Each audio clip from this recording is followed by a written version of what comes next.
bermanfaat juga. Recording in progress.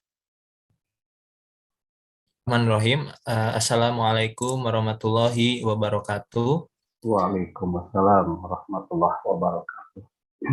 Innal hamdalillah nahmaduhu wa nasta'inuhu wa nastaghfiruh wa na'udzu billahi min syururi anfusina wa min sayyiati a'malina may yahdihillahu fala mudhillalah wa may yudhlil fala hadiyalah. Asyhadu an la ilaha illallah wa asyhadu anna Muhammadan abduhu wa rasuluh allazi la nabiyya ba'da amma ba'du. Yang terhormat kepada Bapak Dr. Elan Sumarna selaku pemateri kajian rutin Shahih Bukhari. Dan yang terhormat juga kepada hadirin yang mungkin tidak hanya mahasiswa saja, karena ini dibuka untuk umum, juga mungkin ada dosennya yang tidak bisa saya sebutkan satu-satu. Seperti biasa, dan jangan sampai kita lupakan ya, mari kita panjatkan puji serta syukur kita kepada Sang Kholik, Sang Maha Pencipta, yang mana telah menciptakan langit dan bumi, dan apapun yang ada di dalamnya sehingga manusia bisa berkembang selaku ciptaannya, mulai dari membuat barang elektronik dan menciptakan satelit. Dari hal itu kita bisa dikumpulkan walaupun online dengan memanfaatkan teknologi yang ada. Dan kembali lagi bahwa semua itu adalah bermula dari Sang Pencipta, yaitu Allah Subhanahu wa taala. Sholawat serta salam mari kita panjatkan kepada Rasul kita Nabi Muhammad Shallallahu Alaihi Wasallam. Dengan syafaatnya, insya Allah kita masih bisa mengetahui dan membedakan mana jalan yang baik dan mana jalan yang benar dan mana jalan yang salah. Sebelumnya, perkenalkan saya Jaisullah Mutasim Iman dari Prodi PAI selaku MC atau moderator pada kesempatan kali ini yang akan menemani hadirin sekalian sampai akhir acara. Nah, dan semoga kita semua senantiasa ada dalam lindungan Allah Subhanahu wa taala. Amin ya rabbal alamin. Alhamdulillah ya, kajian rutin Shahih Bukhari ya bekerjasama dengan DKM Al Furqon kembali menyapa kita semua. Kajian ini dilaksanakan setiap hari Kamis ya, pukul 4 16.00 dan juga mengingatkan ya kepada para hadirin jangan lupa untuk diharapkan mengisi presensi di link yang akan dibagikan secara langsung melalui chat Zoom ya, dan juga di YouTube. Dan kajian ini juga bisa disaksikan ya melalui live stream. Selanjutnya, acara yang kita nantikan pastinya yakni isi materi langsung gitu ya, diskusi dan juga tanya jawab kepada Dr. Elan Sumarna, MAG. Kepada beliau dipersilahkan.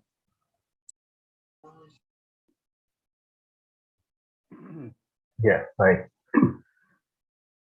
Bismillahirrahmanirrahim. Assalamualaikum warahmatullahi wabarakatuh.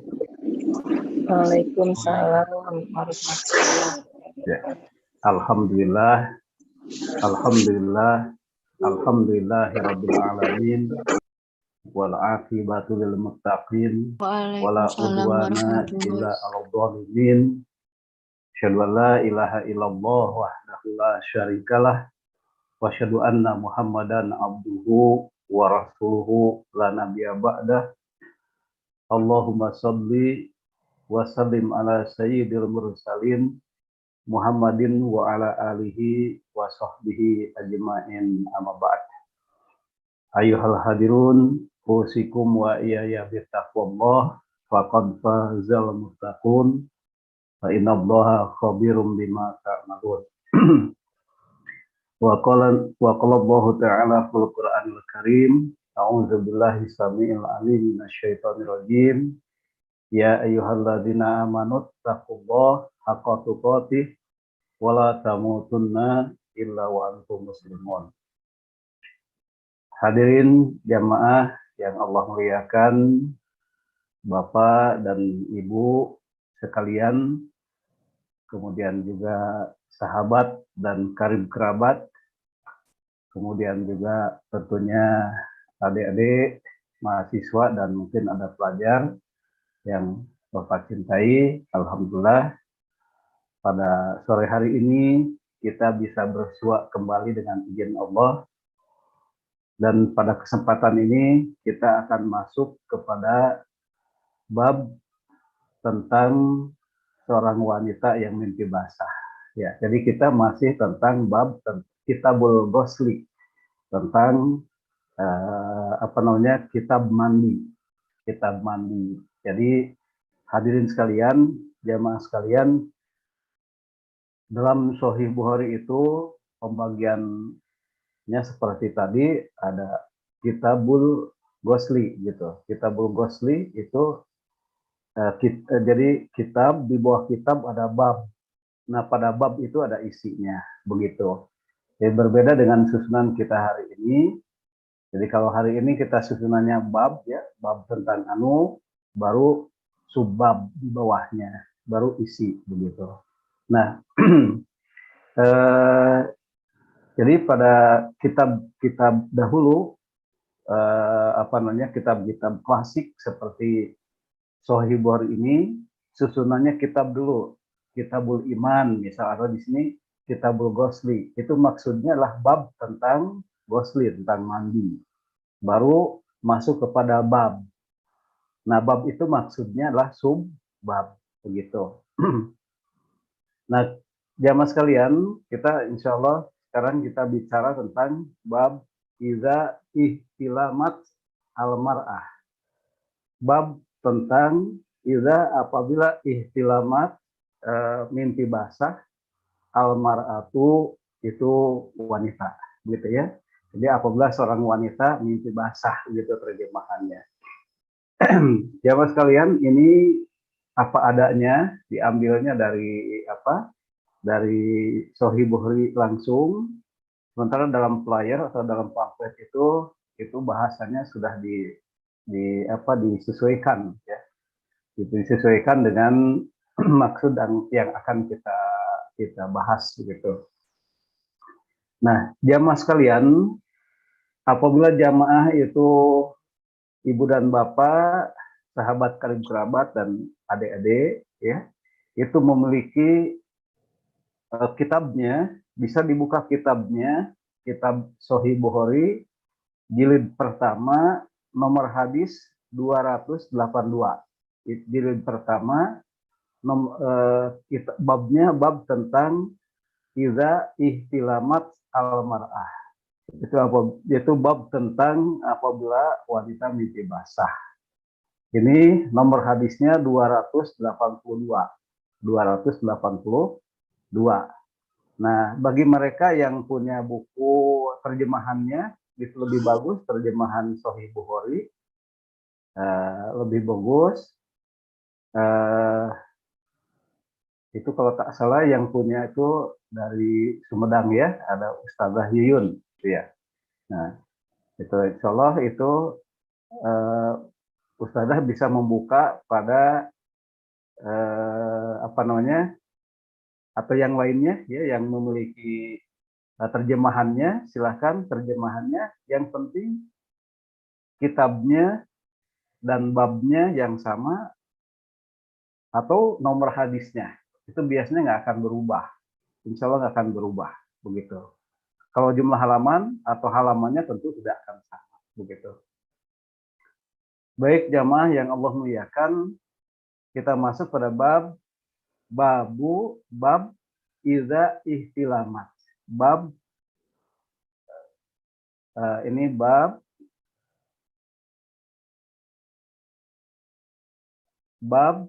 yaitu bab tentang iza apabila ihtilamat, apabila bermimpi basah, siapa al-mar'atu, seorang wanita, begitu.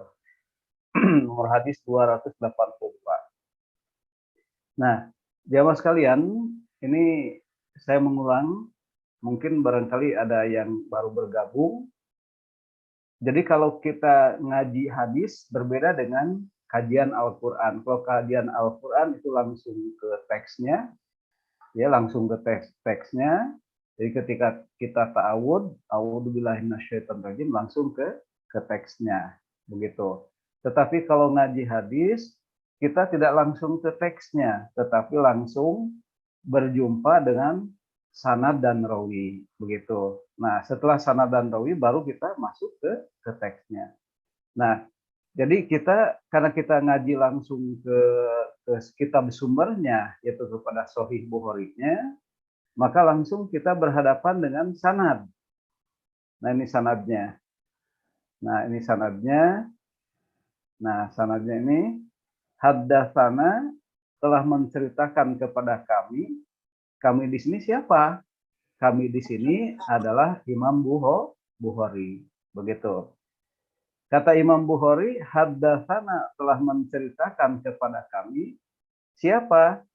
Itu Abdullah bin Yusuf. Abdullah bin Yusuf. Nah, jadi Abdullah bin Yusuf berarti adalah gurunya Imam Bukhari yang meriwayatkan hadis kepada beliau. Nah, kemudian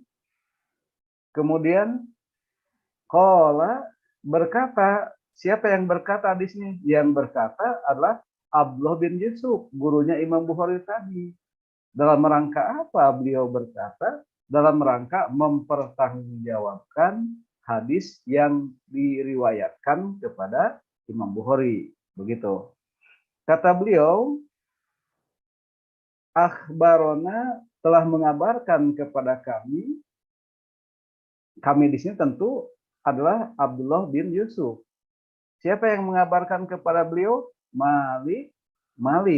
Nah, berarti jamaah sekalian, Malik ini adalah gurunya daripada Abdullah bin Yusuf. Nah, selanjutnya hadis ini diterima dari Hisham bin Urwah, diterima dari Hisham bin Urwah. Nah, kemudian Hisham bin Urwah mendapatkan hadis ini dari abihi, bapaknya. Nah, bapaknya Hisham bin Urwah. Kemudian bapaknya Hisham bin Urwah mendapatkan hadis ini dari siapa? Yaitu dari Zainab binti Abi Salamah. Yaitu dari Zainab, putrinya Abu Salamah. Nah, jadi Hisham bin Urwah mendapatkannya dari bapaknya, dari ayahnya. Ayahnya mendapatkan dari Zainab, putrinya Abu Salamah. Nah, Zainab, putrinya Abu Salamah mendapatkannya dari siapa? Dari Ummi Salamah, dari Ummu Salamah. Siapa Ummu Salamah itu? Yaitu dia Ummul Mukminin. Ummul Mukminin, istrinya Rasulullah Shallallahu Alaihi Wasallam. Nah, jadi Zainab bin Abi Salamah mendapatkannya dari Ummu Salamah. Ummu Salamah itu tidak lain adalah istrinya Rasulullah Shallallahu Alaihi Wasallam. Begitu. Kemudian bahwa beliau yaitu Ummu Salamah qalat berkata begini.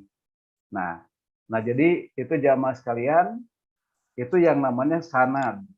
Di sanad yang pertama itu adalah Abdullah bin Yusuf. Ini sanad yang pertama. Artinya sandaran pertama, artinya referensi pertama. Nah, referensi yang terakhir adalah sahabat. Dalam hal ini sahabiah Ummu Salamah. Ini adalah sanad yang terakhir. Sandaran yang terakhir dari hadis ini. Nah, jadi kalau kita bicara sanad atau sandaran itu dari Imam Bukhari terus ke sandaran pertama, sandaran kedua, dan akhirnya kepada sahabat sebagai sandaran terakhir. Begitu. Nah, tapi kalau kita bicara riwayat, jadi terbalik jamaah sekalian. Riwayat rawi pertama siapa? Rawi pertama dimulai dari sahabat. Dalam hal ini dari Ummu Salamah. Itu rawi pertama. Dan rawi terakhir adalah gurunya daripada penulis hadis, yakni gurunya Imam Bukhari. Nah, ini. Jadi Ummu Salamah itu adalah Ummu Salamah itu adalah rawi pertama, sementara Abdullah bin Yusuf itu adalah rawi terakhir. Jadi cara membacanya kalau dari sahabat begitu, Ummu Salamah meriwayatkan hadis kepada Zainab putrinya Abu Salamah. Zainab putrinya Abu Salamah meriwayatkan hadis kepada bapaknya Urwah, bapaknya Hisham bin Urwah. Nah ini ya, kepada bapaknya Hisham bin Urwah. Bapaknya Hisham bin Urwah meriwayatkan hadis kepada Hisham bin Urwah, anaknya. Hisham bin Urwah meriwayatkan hadis kepada siapa? Kepada Malik, Malik meriwayatkan hadis kepada siapa? Kepada Abdullah bin Yusuf. Nah, Abdullah bin Yusuf meriwayatkan hadis kepada Imam Bukhari, dan Imam Bukhari menuliskannya dalam kitab Sahih Bukhari. Karena itu Imam Bukhari adalah penulis hadis, bukan rawi. Begitu ya, lebih tepatnya Imam Bukhari itu adalah penulis hadis, bukan rawi. Jadi yang lebih tepat itu bukan hadis diriwayatkan, tetapi sesungguhnya hadis dituliskan. Hadis dituliskan oleh Imam Bukhari, begitu. Dia bukan periwayat. Nah, karena setelah ditulis oleh Imam Bukhari hadis tersebut, jamaah sekalian, berarti diriwayatkannya kepada siapa? Tidak meriwayatkan lagi, melainkan dibaca oleh kita. Hadis itu dibaca oleh kita. Nah, begitu. Itu jamaah sekalian. Jadi kalau melihat dari sanad itu kita ngurutnya dari Imam Bukhari sampai ke sahabat, yaitu dari Abdullah bin Yusuf sampai kepada Ummu Salamah. Tetapi kalau kita bercerita tentang riwayat, itu hadis itu kita ceritakan dari Ummu Salamah, dari sahabat kepada penulis hadis, dalam hal ini kepada Imam Bukhari. Begitu. Men. Itulah jamaah sekalian sekelumit tentang rawi dan sanad. Nah, jadi walaupun hadis ini ditulis oleh para penulis hadis, salah satunya oleh Imam Bukhari, tentu dengan cara sanad dan rawi ini validitas kebenarannya bahwa itu dari Rasulullah itu sangat bisa dipertanggungjawabkan. Begitu. Baik, kita masuk kepada teks hadisnya. Nah, kita sampai an Ummi Salamah tadi, dari hadis ini didapat dari Ummu Salamah, yaitu Ummul Mukminin. Beliau itu adalah Ummul Mukminin. Nah, kata beliau dari Ummul Mukminin, annaha, beliau itu qalat, pernah berkata begini. Nah, Ummul Mukminin yang meriwayatkan hadis ya. Nah, kata beliau, kata Ummul Mukminin, ja'at, telah datang. Siapa yang telah datang? Ummu Sulaim. Ummu Sulaim. Siapa Ummu Sulaim itu? Ummu Sulaim itu tidak lain adalah Imratu Abi Thalhah, istrinya Abu Thalhah. Nah, jadi kata Ummu Salamah, suatu ketika datang seorang perempuan yang namanya Ummu Sulaim, di mana perempuan tadi tidak lain adalah istrinya Abu Thalhah, sahabat yang ini Abu Thalhah. Nah, datang ila Rasulillah, menjumpai Rasulullah sallallahu alaihi wasallam. Datang menjumpai Rasulullah sallallahu alaihi wasallam. Nah, faqalat, lantas dia berkata. Siapa yang berkata? Ummu Sulaim. Ummu Sulaim kemudian berkata ya kepada Rasulullah. Nah, kata beliau, kata Ummu Sulaim, ya Rasulullah, wahai Rasulullah. Good ya. Innallaha, sesungguhnya Allah itu la yastahi, tidak malu, Allah tidak malu, minal haqqi, untuk membicarakan sebuah kebenaran. Ya, Allah itu tidak malu membicarakan kebenaran. Begitu. Nah, apakah alal mar'ah, apakah bagi seorang perempuan itu min goslin, ada kewajiban mandi. Yaitu iza apabila dia perempuan tadi ihtilamat. Jika perempuan tadi mimpi basah. Nah, jadi dari hadis ini sama, perempuan juga ada di sekalian nih mimpi basah, begitu ya.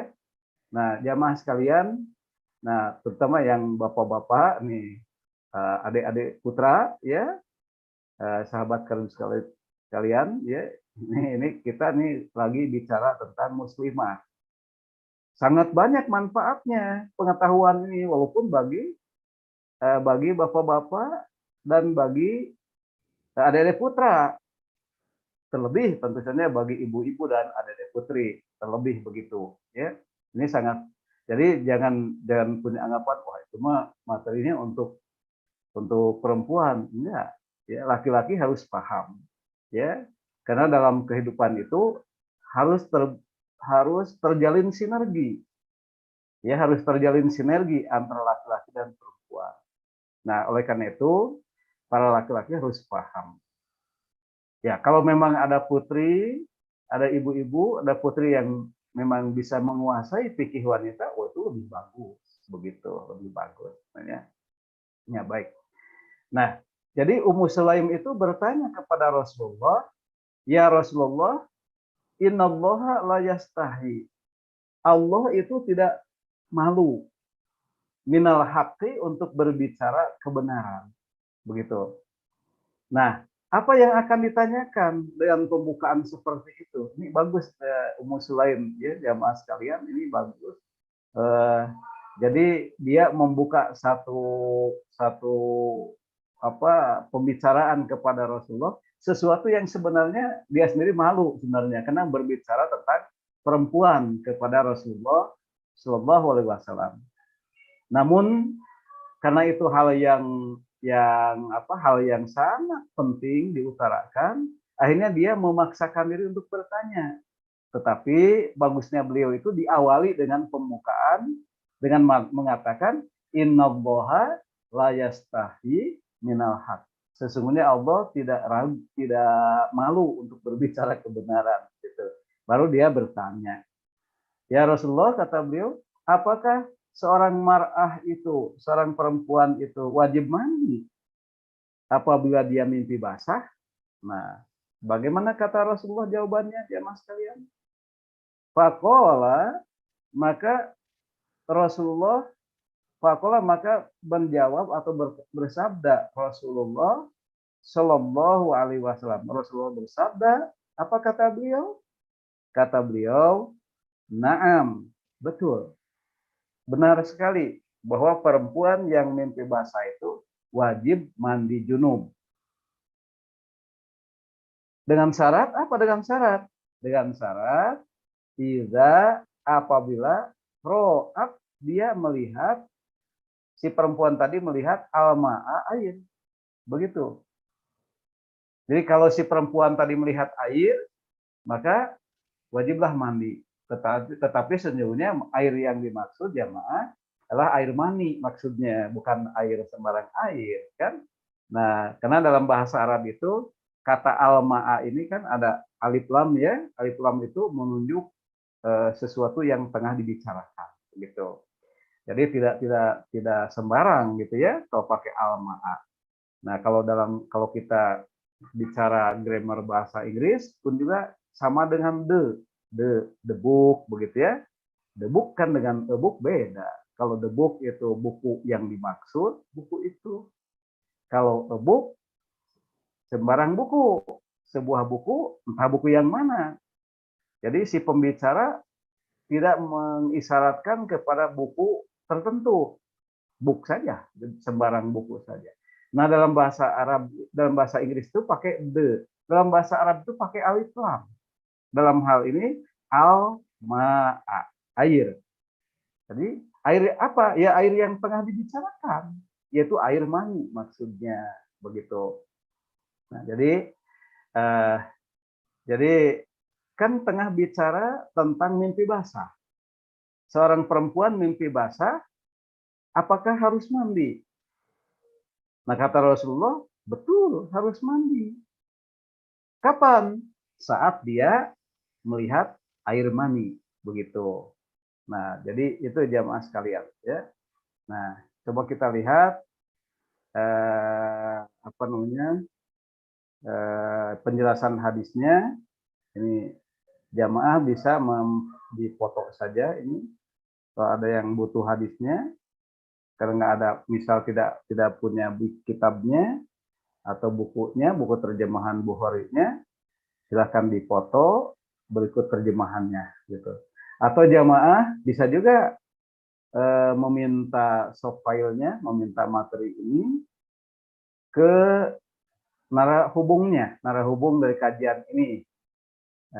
Nanti Jaisullah atau siapa saja, ada Saifan juga ya, bisa disampaikan ya ke siapa aja, silakan minta soft file-nya ya.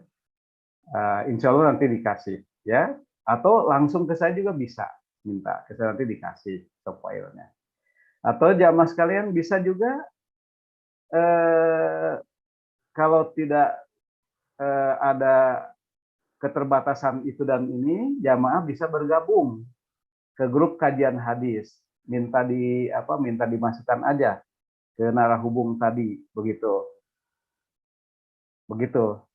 Atau bisa dibagikan juga melalui permintaan dari jamaah sekalian tadi. Ya. Nah, jadi seperti itu. Nah, jamaah sekalian, kita masuk ke penjelasan hadisnya. Jamaah sekalian, hadis ini menjelaskan bahwa apabila seorang wanita bermimpi basah, nah jadi wanita itu juga mimpi basah sama dengan laki-laki. Hanya tentu saja ukuran daripada kebaligan laki-laki dengan perempuan kan berbeda. Kalau laki-laki baliknya diawali dengan mimpi basah itu sendiri, tapi kalau perempuan baliknya ya diawali dengan head, begitu diawali dengan head, lalu dia balik, gitu ya. Nah, jamaah sekalian, jadi hadis ini menjelaskan bahwa apabila seorang wanita bermimpi basah, maka ia wajib mandi. Dengan syarat apa? Dengan syarat jika dia melihat air mani. Nah, begitu, jika melihat air mani. Jikalau artinya, jamaah sekalian, kalau wanita itu, ya, termasuk laki-laki dalamnya tentunya, ya. Jikalau wanita tadi, atau si laki-laki, boleh juga, karena dalam hal ini sama dengan laki-laki, jika dengan mimpi basah itu dia menjumpai adanya air mani pada kemaluannya, maka dia wajib mandi. Hanya tentu saja jamaah sekalian, kita harus mengidentifikasi dulu apa betul itu mani atau wadi atau mazi. Nah, ada tiga istilah yang kemarin kita bicarakan. Apa yang basah pada kemaluan kita itu adalah mani atau mazi atau wadi. Nah, itu yang harus diidentifikasi. Karena perlakuannya beda. Kalau itu mani, maka kita wajib mandi junub. Begitu. Tetapi kalau itu mazi atau wadi, maka tidak perlu mandi wajib. Cukup dengan mencipratkan air ke kain kita yang padanya ada air, ada mazi atau wadi tadi. Tetapi sebelumnya dicuci dulu tentunya. Kemaluan kita dicuci dulu, kemudian dicipratkan air. Begitu ya. Nah, tidak perlu mandi kalau itu wadi atau mazi. Begitu. Jadi harus ada identifikasi dulu dari kitanya. Begitu. Nah, kemudian jamaah sekalian, persoalannya Nah, ini nomor 3 nih persoalannya. Nah, ini persoalannya. Bagaimana jika kita ragu? Apakah air itu madhi atau mani? Kita nih ragu. Mani atau madhi ya? Nah, begitu. Nah, maka apa yang harus kita lakukan? Ya, apa yang harus kita lakukan? Ibu Wihela Apabila air udah itu, dijemput. apabila kita ini ragu apakah air itu madhi atau mani, maka ia tak wajib mandi. Kalau ragu, begitu tak wajib mandi. Kenapa? Karena kembali pada hukum asalnya. Kalau kita ragu, tidak bisa memutuskan, gitu ya. Ini mani atau madhi ya? Nah, begitu. Ini mani atau madhi ya? Nah, ragu kita, maka kita tidak perlu mandi junub. Karena apa? Karena kembali kepada hukum asalnya. Bahwa hukum asalnya kita ini suci. Hukum asalnya kita ini suci.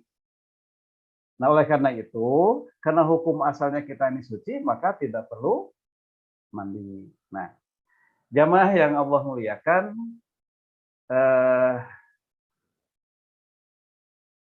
ini ada perbedaan mani, wadi, dan madi. Barangkali ini sudah dibahas kemarin. Barangkali ada yang baru bergabung, ya. Selamat bergabung kepada yang baru bergabung. Ya. Nah, jadi kalau mani itu cairan yang lengket yang keluar dari kemaluan kita, ya, karena syahwat, karena dorongan syahwat, begitu. Dan sifatnya deras memancar, begitu ya. Ya, deras memancar. Jadi, nah bagi laki-laki memang memancar, bagi perempuan mungkin tidak memancar, tapi yang penting derasnya itu. Kalau mani, gitu ya. Dan itu wajib mandi. Setelah dibersihkan, wajib mandi. Nah, kalau maldi, nah ini kita ulang, kalau maldi itu juga cairan yang keluar dari kemaluan kita, tetapi tidak sederas mani. Jadi keluar dari kemaluan kita, tentu saja cairan itu lengket, ya, berwarna putih, ya, lengket berwarna putih dari kemaluan kita keluar karena dorongan syahwat. Sama karena dorongan syahwat maldi. Tetapi syahwatnya itu karena rangsangan saja, ya, karena rangsangan saja, rangsangan awal maksudnya, karena misal ini para pemuda ya biasanya yang belum bisa mengendalikan syahwat, maksudnya rangsangan-rangsangan itu karena terangsang dengan cerita-cerita yang kita dengar dari orang lain. Misal ketika kita lewat ada orang-orang ngobrol-ngobrol tentang syahwat, kemudian kita terangsang, tapi ya tidak sampai keluar mani, ya, tidak memancar deras, tapi hanya keluar sedikit saja dari kemaluan karena rangsangan itu. Atau menonton film-film yang tidak layak, tentu saja itu ditonton karena memang tidak disengaja, begitu ya. Dan tentu saja bagi generasi kaum muslimin, jamaah sekalian, tentu itu harus dihindari. Ini kita jelaskan supaya jelas masalahnya. Jadi keluar saja, nah itu adalah madhi, begitu ya. Cairan lengket keluar karena dorongan awal syahwat, begitu. Tetapi kalau wadi adalah cairan yang keluar dari kemaluan kita, itu laki dan perempuan sama, ya. Itu karena kelelahan, karena kecapean, karena kedinginan. Nah, begitu. Ini bukan karena syahwat kalau wadi. Tetapi dua-duanya, baik wadi ataupun maldi, itu tidak wajib mandi. Hanya dibersihkan, diciprat saja, kemudian berwudu saja. Begitu. Nah itu. Nah kembali kepada nomor 3 tadi, jamaah sekalian. Jadi apabila kita ragu madhi atau mani ya. Ya, ini masalahnya ragu. Karena mungkin lupa, mungkin dan lain sebagainya. Kita tidak bisa mendefinisikan. Karena lupa kasusnya misal ya. Nah, kalau kita ragu seperti itu, jamaah sekalian, itu tidak perlu mandi. Tidak perlu mandi. Kenapa tidak perlu mandi? Sebab kembali kepada hukum asal. Hukum asalnya bahwa kita ini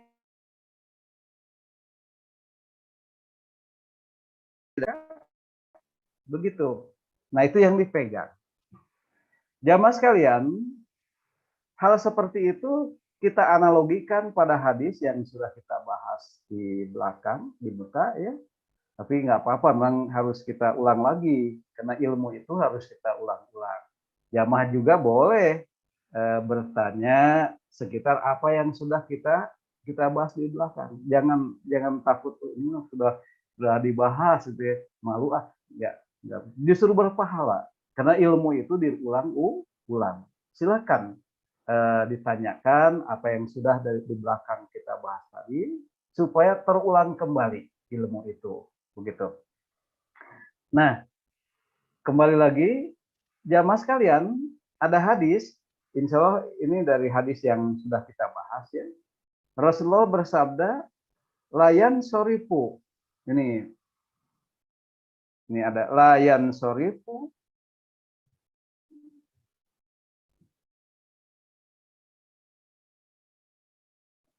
Nah, layan sorifu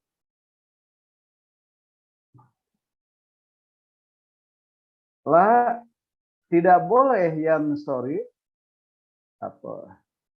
Tidak boleh seseorang itu berpaling, maksudnya dari sholatnya, tidak boleh keluar dari sholatnya,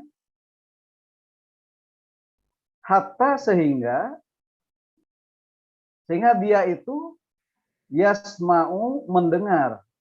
Mendengar apa? Mendengar sautan suaranya. Atau yajidu dia menemukan atau mendapati rihan baunya. Nah, ini kasusnya orang yang sholat yang kentut begitu ya. Orang yang sholat yang kentut itu kan seringkali jamaah sekalian ketika kita sholat itu ini kentut nggak ya? Nah, tuh ya.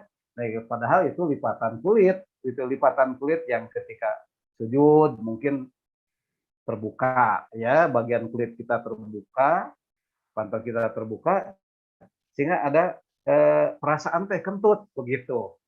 Nah, jadi kita kembali jamaah sekalian. Jadi kalau persoalan hukum itu bukan persoalan prasangka, tetapi persoalan keyakinan. Kalau prasangka atau ragu itu harus ditinggalkan. Harus ditinggalkan dan kembalinya kepada hukum asal tadi.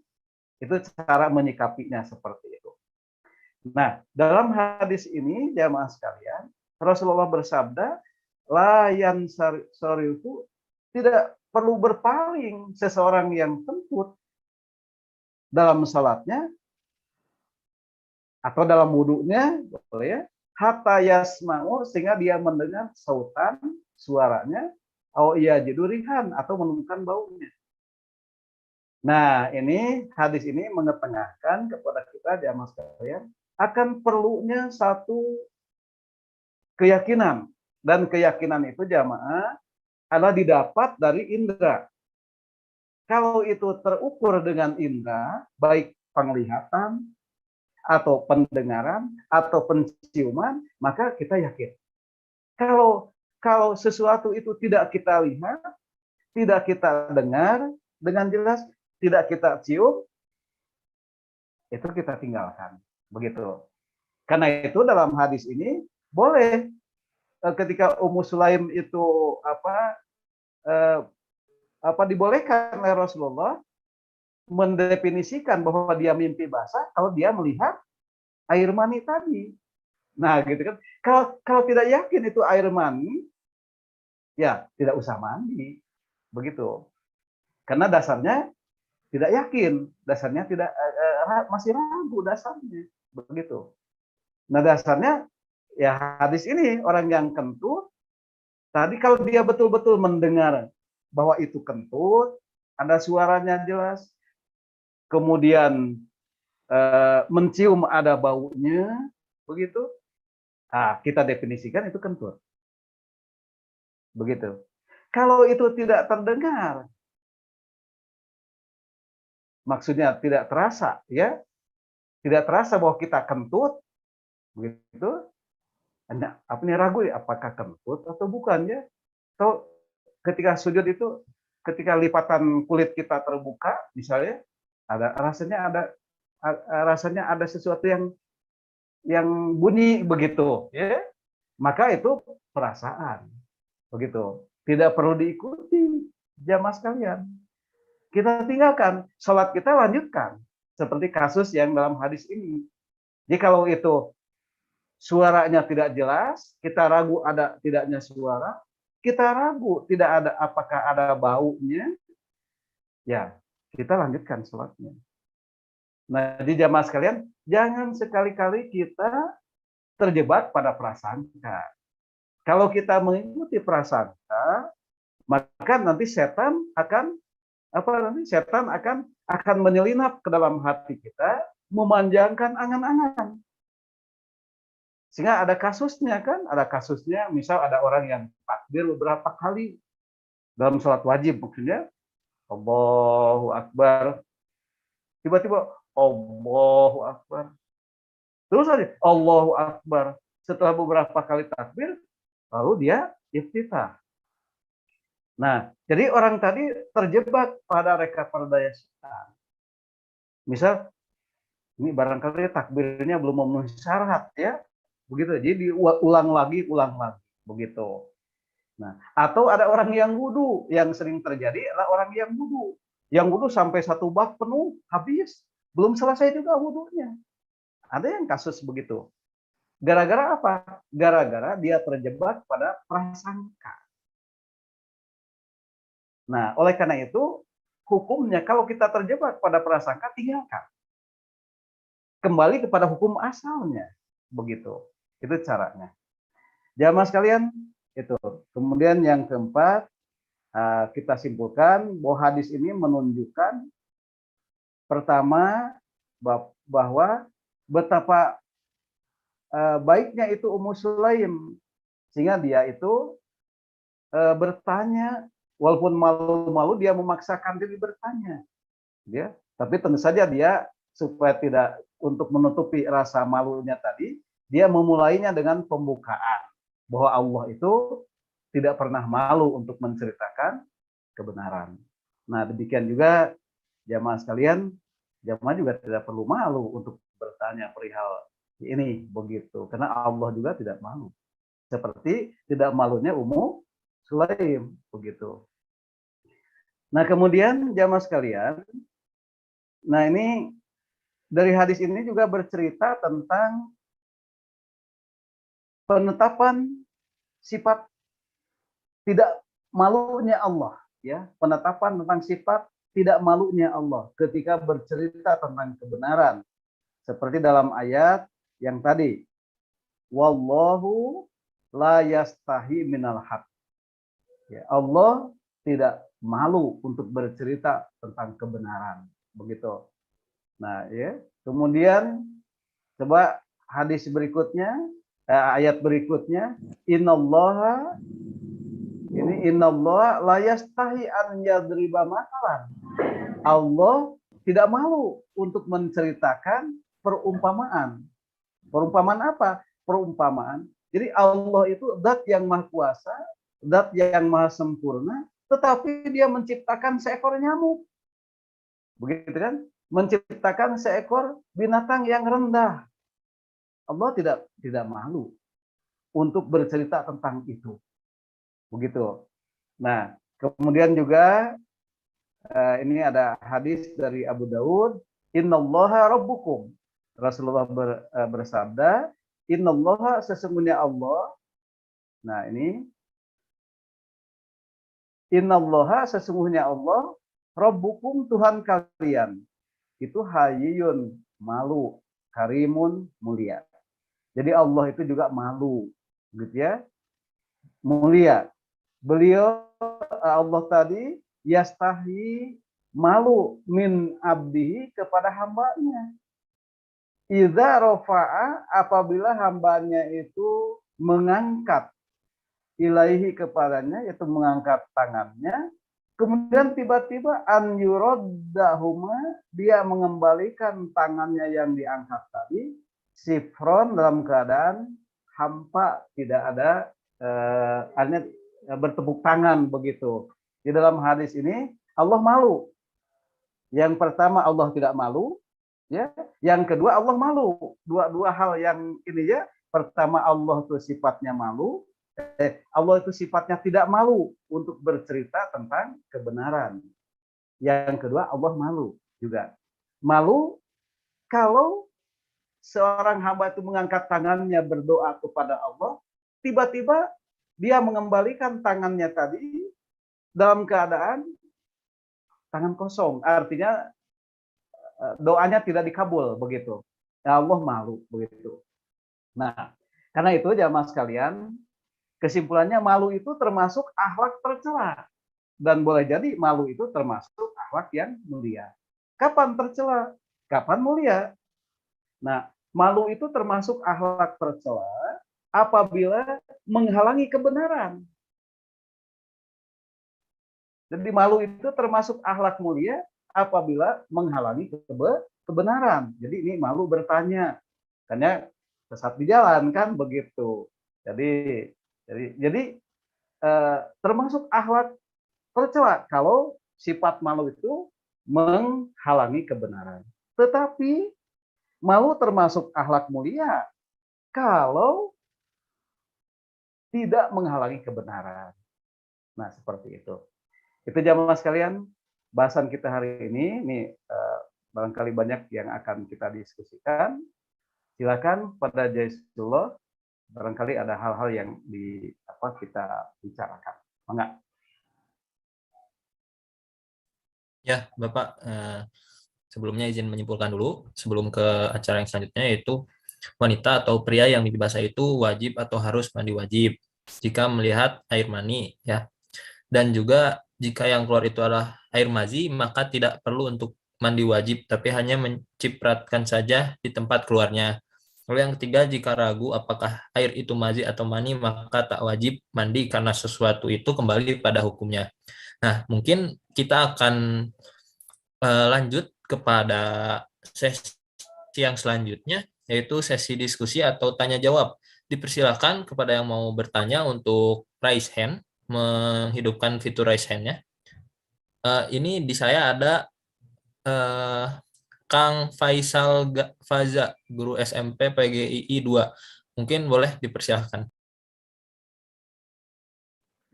Ya, terima kasih MC. Assalamualaikum warahmatullahi wabarakatuh. Assalamualaikum warahmatullahi wabarakatuh. Silakan Pak Faisal. Mangga. Pertanyaannya, terima kasih juga kepada Pak Kiai yang sudah memberikan ilmunya. Sebelumnya, perkenalkan saya Faisal Faza, saya temannya Teh Tati ya. Teh Tati dari program Pasca UPI PAI. Saya mau bertanya Pak Kiai mengenai hukum seseorang suami yang dimana sudah memiliki wudhu, tetapi beliau mencium istrinya.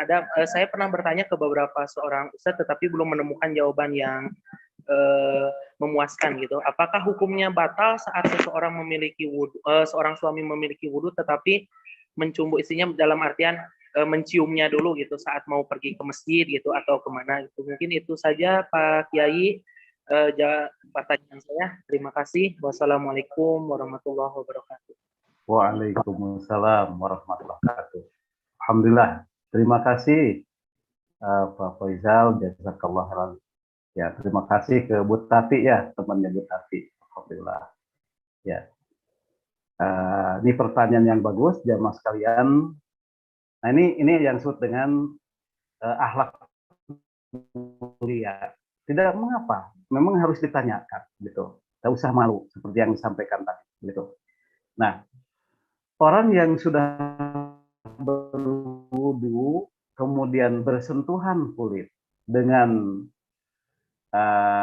dengan lawan jenisnya, apa itu istrinya ataupun ibunya ataupun siapapun dari perempuan lawan jenisnya, pendapat dari Syafi'iyah dan Imam Syafi'i sendiri adalah batal.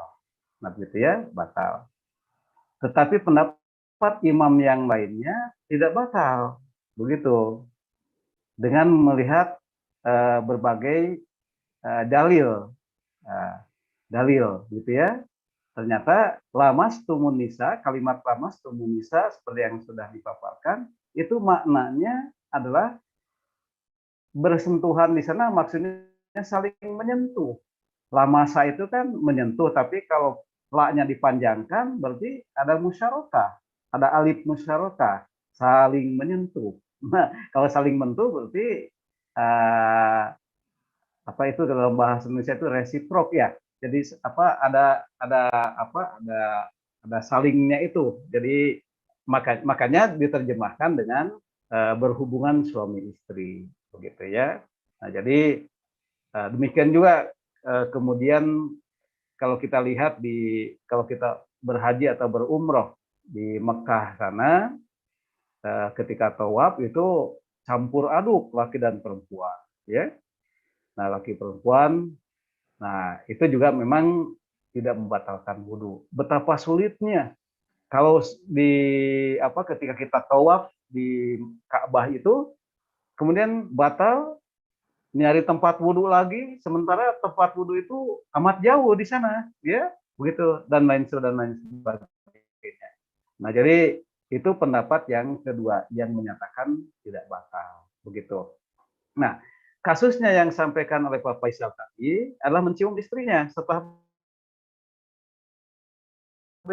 berwudu, begitu ya.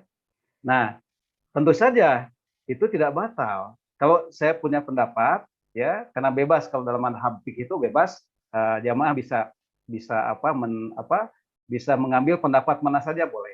Karena itu madhab fikih. Yang kita berhati-hati itu adalah madhab pemikiran, jamaah sekalian. Kan madhab itu ada dua. Ada madhab pemikiran, ada madhab hukum atau fikih. Kalau madhab hukum atau fikih, itu silang pendapat di antara kita, itu tidak menyebabkan terancamnya kita dari keislaman kita. Begitu. Jadi, misal antara kunut dan tidak kunut. Orang yang tidak kunut itu tidak batal sholatnya. Orang yang kunut juga apalagi, ya begitu. Jadi hanya masalahnya memang toleransi yang harus dikembangkan. Berarti kalau kita ini mengambil pendapat bahwa kunut itu tidak ada dalam sholat subuh, tetapi kita ada di komunitas mereka yang kunut, ya mesti kunut lah. Nah gitu ya. Ini kan, nah nanti juga sholat taraweh sebenarnya lagi jamaah sekalian, sholat taraweh ada yang 23, ada yang 11 dan sebagainya. Ya, itu mah silahkan saja. Bebas saja kita mengambil yang mana. Toh yang diperdebatkan itu masalah furu.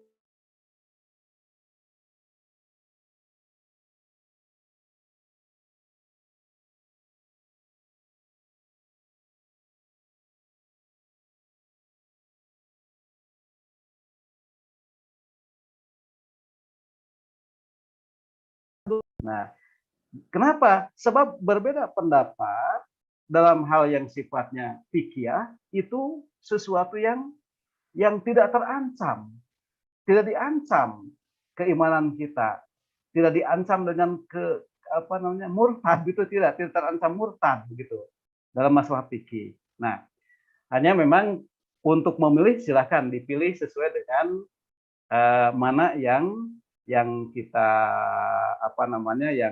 yang cocok selera kita. Hanya begitu ya. Nah, kembali kepada pertanyaan Pak Faisal tadi, ya Mas kalian. Jadi kalau saya memilih tidak batal, ya, karena melihat hadis-hadis yang tadi, gitu ya, hadis-hadis yang tadi, ayat-ayat pun juga menyatakan begitu. Nah, jadi di Mekah juga begitu, dia tidak batal. Nah, tetapi kalau persoalan mencium itu ada syahwatnya, nah ini mencium pada istri ini masalahnya ya, ada syahwatnya, tiba-tiba terangsang. Keluarlah dari kemaluan kita, eh, cairan tadi, itu tentu saja cairan itu adalah cairan madhi, bukan mani. Jadi tidak perlu mandi, hanya kemudian ya ke belakang saja dulu, nanti kalau kita sampai ke tempat tujuan, kita ke toilet dulu, dibersihkan dulu kemaluan kita, kemudian diciprat saja kainnya, dan silakan untuk berwudu. Kalau silakan untuk berwudu saja, itu tidak perlu. Demikian itu Pak Faisal. Insya Allah sangat bermanfaat pertanyaannya kepada kita semua. Alhamdulillah. Jazakallah khairan. Ya, terima kasih. Amin, Ya, ya rabbal Rasulullah, alamin. silakan. Ya, di sini ada satu pertanyaan lagi ya dari Teh Mita Mawada. Mungkin boleh untuk bertanya. Bismillah, cek suaranya kedengaran moderator. Terdengar. Terdengar Teh Mita, Bapak. Iya, baik. Terima kasih banyak atas kesempatannya moderator. Bapak, mohon izin bertanya terkait tadi ya Pak, persoalan buang angin atau kentut gitu. Nah, tadi kalau nggak salah Nisa dengar, ketika sesuatu itu tidak terukur dengan indera, baik itu suaranya ataupun baunya, berarti masuknya itu ke perasaan, maka nggak usah diikutin gitu, sehingga kita tinggalkan keraguan gitu. Nah, yang kita tanyakan pada kajian hadis semester lalu, ya kalau nggak salah semester sebelumnya itu sempat dibahas terkait batal atau tidaknya wudhu ketika dalam keadaan tidur. Nah, dalam hadis tersebut dibahas juga, kalau nggak salah Bapak pernah bahas bahwa Rasulullah pernah tidur bahkan sampai mendengkur gitu, tapi Rasul tidak mengambil wudhu kembali gitu. Artinya wudhunya wudhu yang sebelumnya masih tetap dipergunakan. Nah, dalam hal ini kaitannya bagaimana ya Pak? Soalnya kalau dikarenakan ketika kita tidur, otomatis indera kita juga tidak kita sadari gitu. Artinya penciuman kita juga tidak terlalu bekerja secara maksimal, apalagi pendengarannya ketika tidur karena hilangnya akal gitu. Nah, apakah hadis tersebut masih berlaku atau bagaimana ya Pak kaitannya? Terima kasih banyak. Baik, ya terima kasih Teh Mita. Alhamdulillah, jazakallah khairan. Ya, baik, jamaah sekalian, ini bahasan baru dari Teh Mita. Ya, jadi memang Rasulullah pernah tidur pulas, saking pulasnya bahkan mendengkur, begitu. Tetapi dia tidak memperbaharui wudhunya. Dia bangun, kemudian dia sholat malam bersama Ibnu Abbas saat itu, begitu. Nah, kemudian tertidur lagi, kemudian bangun lagi untuk sholat qobla subuh, qobla subuh, dan kemudian memimpin sholat subuh, begitu. Tidak memperbaharui wudhunya. Jadi dengan demikian kesimpulannya, tidur itu tidak membatalkan wudhu. Tidur itu tidak membatalkan wudhu. Walaupun Rasulullah tadi mendengkur sampai mendengkur. Nah, memang ada ulama yang berpendapat itu kan tidurnya Rasul, beda dengan tidurnya kita katanya, gitu ya. Kalau tidurnya Rasul, matanya mungkin matanya tertutup, terpejam, ya, memejamkan matanya, tetapi hatinya tidak tidur. Ada yang pendapat begitu, ya. Tetapi jamaah sekalian, bahwa Rasul itu adalah suri tauladan kita. Rasul itu suri tauladan kita. Begitu. Artinya apa yang terjadi pada Rasul boleh kita contoh. Begitu. Karena itu jamaah sekalian, lepas dari apakah bedanya tidur kita dengan tidurnya Rasul, lepas dari itu bahwa Rasul tertidur dengan mendengkur, lelap sekali, tetapi tidak memperbaharui wudhunya. Dengan demikian tidur tidak membatalkan wudhu. Hanya apa yang disampaikan oleh Teh Mita tadi. Nah, jadi ini kembali kepada keyakinan kita, begitu jamaah sekalian. Akankah kita yakin bahwa bahwa ketika kita tidur itu wudhu kita batal? begitu. Kalau ketika kita tidur itu kita merasa batal wudhu kita, ya sudah kembali ragu. Kalau kita ragu bahwa tidur kita ini menyebabkan dengan tidur kita ini kita tidak tahu bahwa kita ini hadas atau tidak begitu dengan tidur kita ini. Nah, ini saya ragu nih, jangan-jangan wudhu kita ini batal karena kita tidak tahu ya dalam kondisi tidur itu begitu. Nah, di sini yang bermainnya adalah perasaan. Nah, kalau kita ragu itu batal, ya ragu itu batal, maka alangkah baiknya kita berwudu kembali untuk meyakinkan, begitu. Untuk meyakinkan. Jadi kita wudhu lagi untuk meyakinkan kalau kita merasa bahwa tidur kita ini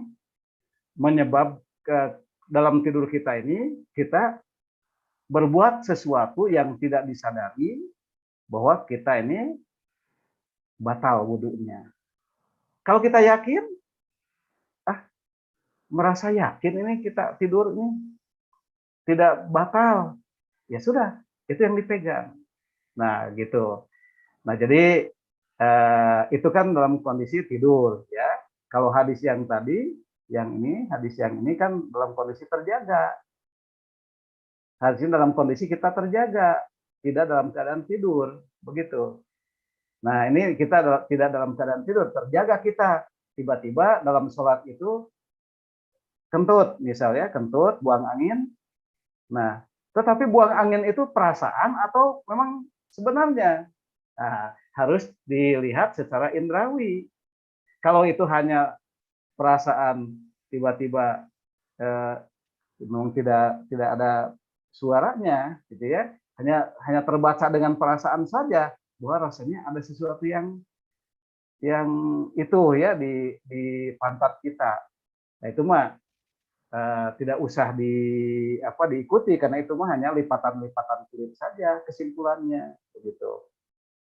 Nanti jadi kesimpulannya dari pertanyaan Teh Mita tadi, jamaah yang Allah muliakan, hadis ini dalam keadaan sadar, dalam keadaan kita terjaga. Tapi hadis yang tadi tentang tidurnya Rasul tadi itu dalam keadaan tidur, begitu. Dalam keadaan tidur Rasul tidak memperbaharui wudunya. Kita ingat kepada adab-adab tidur yang sunnah itu kalau tidur ya wudhu dulu. Nah, Rasul tuh wudhu dulu.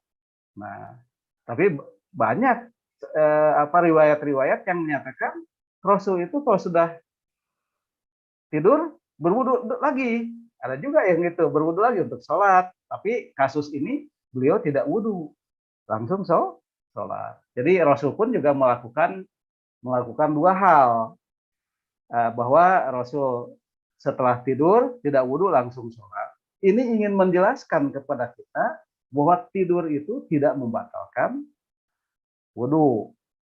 Tetapi bahwa Rasul juga sering melakukan wudhu setelah tidur juga ada hadisnya. Nah, ini mengetengahkan kepada kita bahwa bolehnya kita memperbaharui wudhu setelah tidur. Nah, jadi kembalinya jamaah sekalian adalah pada kondisi kita. Nih, kita ini yakin nggak ya bahwa tidur kita ini dalam tidur itu ada terjadi sesuatu yang membatalkan wudhu atau tidak? Kalau tidak yakin, ragu bahwa kita batal, ya berwudhu lagi. Begitu. Sebagaimana Rasul pun berwudhu, begitu. Nah, itu diantaranya. Kembali ke Jazakallah. Alhamdulillah. Teh Mita, jazakillah khairan. Ya. Ya, terima kasih Bapak atas jawabannya. Mungkin karena sudah tidak ada yang bertanya lagi, kita lanjutkan kepada sesi yang selanjutnya, yaitu sesi pembacaan doa yang mungkin Pak, yang dipimpin oleh Bapak sendiri, Bapak Dr. Elan Sumarna, MAG. Waktu dan tempat saya persilakan. Baik, jamaah yang Allah muliakan, terima kasih jazakumullah atas kebersamaannya. Jazakumullah khairan.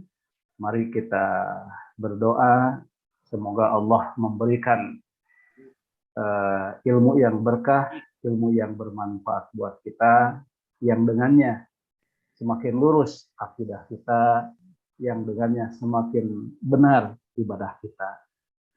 Rabbana zolamna anfusana wa illam taghfir lana wa tarhamna lanakunanna minal khasirin. Allahumma rabbana la tuzigh qulubana ba'da idh hadaitana wa hab lana min ladunka rahmah innaka antal wahhab. Rabbana atina fid dunya hasanah wa fil akhirati hasanah wa qina adzabannar. Rabbana zidna ilman nafi'an warzuqna fahman wasi'an ya arhamar rahimin. Subhana rabbika rabbil izzati amma yasifun wa salamun alal mursalin walhamdulillahi rabbil alamin. Assalamualaikum warahmatullahi wabarakatuh. Waalaikumsalam warahmatullahi wabarakatuh. Warahmatullahi wabarakatuh. Mungkin langsung saja. Terima kasih kepada Bapak Elan yang sudah memberikan ilmunya ya. Semoga bagi kita semua bermanfaat. Amin ya robbal alamin. Amin. Dan kepada audiens juga, terima kasih atas partisipasinya. Terima kasih atas yang sudah memperhatikan. Dan juga mohon maaf apabila ada kesalahan kata dari kita semua. Kita saling memaafkan saja. Semoga ya tadi ilmu yang kita dapatkan itu bermanfaat. Nah, ditutup saja dengan doa. Rabbana la tuzigh qulubana ba'da idh hadaitana wa hab lana min ladunka rahmah innaka antal wahhab. Wassalamualaikum warahmatullahi wabarakatuh. Waalaikumsalam. Assalamualaikum warahmatullahi wabarakatuh. Permios sadayana jamaah. Atur Nuhun Bapak. Kami Bapak Ya. Ika, Bu Tati, sadayana ibu-ibu, adik-adik, sahabat-sahabat sadayana. Mangga. Assalamualaikum warahmatullahi wabarakatuh. Waalaikumsalam. Waalaikumsalam warahmatullahi wabarakatuh.